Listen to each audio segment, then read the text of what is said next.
Hey guys, I'm Nina Zeta with Sidewalker Daily, and if you're new to our channel, welcome, welcome, welcome. We love talking about all things creator and influencer marketing. This is our space. This is what we love to do.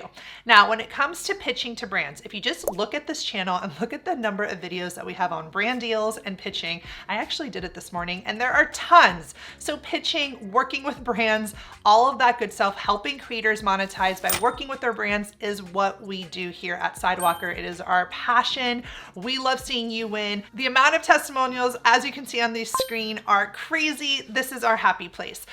So what I wanted to do for today's video is kind of give you guys a rundown of what to do before you pitch. This is actually really important because sometimes creators get really gung-ho and they're like, I just want to pitch a brand. But all the stuff that needs to be done ahead of time, they don't do. And then they don't get the yes or they don't get someone to write you back or all of that. And this could be the reasons why. So definitely stick around to the end of the video because I'm also going to be sharing with you something that you may want that I haven't done before. So go ahead and stick around to the end and I'll be giving you guys something good at the end. So let's go ahead and get started. So before you pitch, now this may not be applicable to you. I'm gonna give you guys a lot more like detailed things, but I have to say this because again, I work with creators all day long. And one of the biggest things in this industry is the amount of imposter syndrome that runs rampant through some of the most talented creators. I had a girl that is in our program had like what, 50,000 followers, the most amazing content ever, beautiful videos. And she was waiting to pitch. And literally we're on a call and I'm like, oh, why haven't you pitched yet? She's like, oh, I'm just waiting. Like, I just want to, make sure everything's perfect and like, just waiting. And I realized she's just waiting for me to give her permission to do it. The imposter syndrome. She didn't feel like, why her? Why would brands want to work with her and not someone else? And this is someone with 50,000 followers, which for me is a lot. Okay. So like I was blown away. But I see this even with creators that have less than 1,000 followers. Their content is so beautiful. A brand would be lucky to have them create for them, but they're afraid. They don't think they're good enough. They don't think they have the number of followers, all of that. So the first thing you may need to give yourself is that pep talk, that mindset to kind of get you in a headspace of saying, you know what, why them and not me, right? So like a big thing that I have learned is if you're afraid to pitch, you may not be ready to pitch because guess what? You're gonna get no's. You're gonna get people not responding to you, right? But the person who is pitching that is hungry, that's going to set up a system, that's gonna be doing it no matter what, knocking on those virtual doors, so to speak, right? Sending out those emails, that's the type of energy you need, right? Not the insecure, afraid, fearful, because brands will also sense that. They'll sense that like you don't have that confidence. And there's nothing more attractive than working with a creator that feels confident about their work and feels like, good about it. So I just wanted to start off by stating that. A second thing you want to do before you even start pitching is start jotting down, what's your value? Why would a brand want to work with you? In marketing, we call this your competitive edge, right? What's your secret sauce? Why you? Right? I know you want to work with a brand, but why does a brand want to work with you? And start writing those notes out, right? Maybe you can start to see the value that you bring to the table, and this will help you get ready to pitch because oftentimes creators are unable to negotiate or they price themselves too low because they don't know the value that they really bring. They can't figure that out. But that's the sort of stuff that you want to know before you hit send, before you pitch, because once you do and you start getting those responses and maybe getting on a call, you want to feel mentally like, you know what, this is what I bring to the table. This is why I'm valuable. This is what makes me different. This is my, competitive edge, my special sweet sauce, what makes me stand out and why a brand should want to work with you. Now, another huge tip when you're wanting to pitch to brands, and this is imperative, is that you are open and ready to receive. You clean up shop. You give yourself an audit on the platform you are pitching. Whether you're a YouTuber, TikToker, Instagram, go to your platform, audit it. What would a brand think if they landed on that page right away? Is it ready to be seen? Does it look good? Does it clear? Can a brand understand what content that you make and why they would want to be a part of it?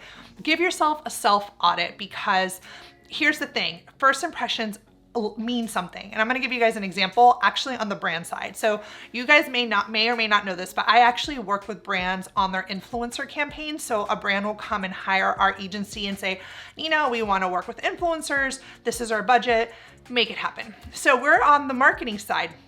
And actually I had a brand that was like, I want to work with influencers, but the brand's Instagram was so scary looking, like truly ugly, like just to put it bluntly. And I remember thinking to myself, oh my God, it's a mess. Their highlights, their bio, their profile, even the actual photos, we need to archive so much. I'm like, an influencer isn't going to want to work with you. I know how you guys think, right? So if you guys landed on my client's page, you'd be like, yeah, no, it's spammy. I don't want to work with them. It's not cute. But if you landed on their page and you were like, oh my gosh, it's so cute. Like, I love how everything's laid out. Yeah, I'd like to get on a call and work with them. This same philosophy can be applied to you guys, right? So we went in and did an audit to our brand side so that their influencer marketing active, campaigns can even work. We're like, we need to clean up. So you creators need to do the same. Make sure that you are ready to receive before you hit send, because once you start pitching, they are going to go to your channels and take a look. Make sure things look nice and good. The next thing you want to do, before you start pitching is make sure you have those materials ready, right? At least your media kit. This is such an important tool to send in a pitch, to have ready. The media kit is what should get you the business. Like our media kit and the client's media kits that we design and that are in our pitching course, they look so good that it's my professional opinion, that's what gets them the job. Because the email is like just text, and then the client opens the media kit and they're automatically wowed. They're like, oh my gosh, this looks so good, like, and so legit and professional. Like, I want to work with this creator. That is the magic of a media kit. We are convinced that we cracked the code when it comes to good looking media kits, because we feel like we, not only from a design perspective, but we know exactly what to put in them so that they stand out and make the brand want to work with you. So that's something that you as a creator, if you're going to be pitching, you want a media kit. You want to include that in that opening cold pitch. Or if a brand is coming to you and you're responding, you want to be able to show them your media kit, right? You want to be able to be like, oh, here it is. It's attached so you can learn more about me and my audience and my past, collaborations. And even if you haven't had any collaborations yet and you're at the big zero, having that document is just going to make you look good and serious. And it requires that the brand treats you professionally and with respect, because you yourself are saying, well, I've taken the time to make this document, like I'm legit. And no one wants to see a media kit that does not look professional. So please be wary of that. Also, when you're pitching, you want to make sure you have those materials ready, because there's nothing worse than a brand being like, oh, can you send us your media kit? And you're like, oh, I don't have one. And you're like scrambling, pulling an all-nighter, making one, right? So if that is something that you find yourself, you're not there yet, or you have one, there are different things that we can help you with. One, you can always get a media kit audit with us. So just book a session with anyone on our team. We can give you constructive feedback so you can make changes and make sure your media kit looks good. Secondly, we have a pitching course that has an entire media kit section. We teach you how to design them from beginning to end, and we show you other creators' kits that we have designed ourselves, and you get all the goodness that comes with the pitching course. So I'll leave links to that below.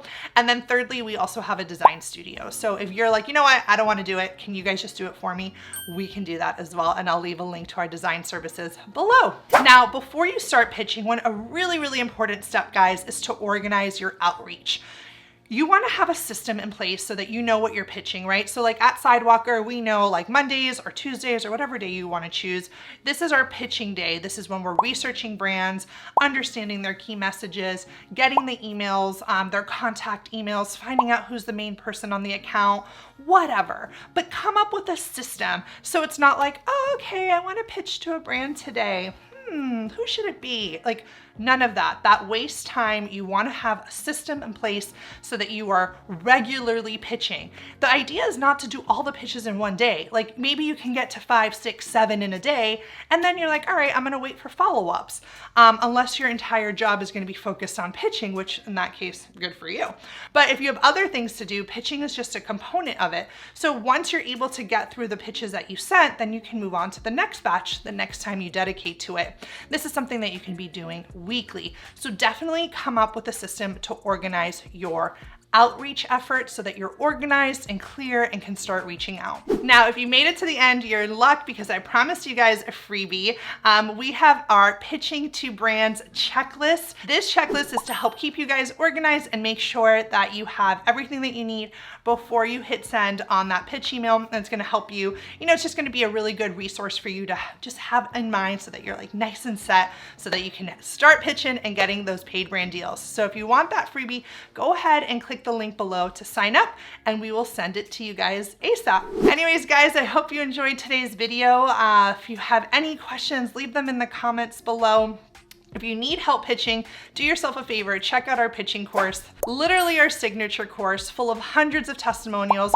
Creators love it, they see results, they're getting paid brand deals, they're getting, $5,000 deals, $10,000 deals, and more with all levels of followings and in all niches, okay? Because what we teach can't be found anywhere else on the internet because we made it up. So go ahead and do yourself a favor, check out the course, let me know if you have any questions, and I will see you guys in our next video.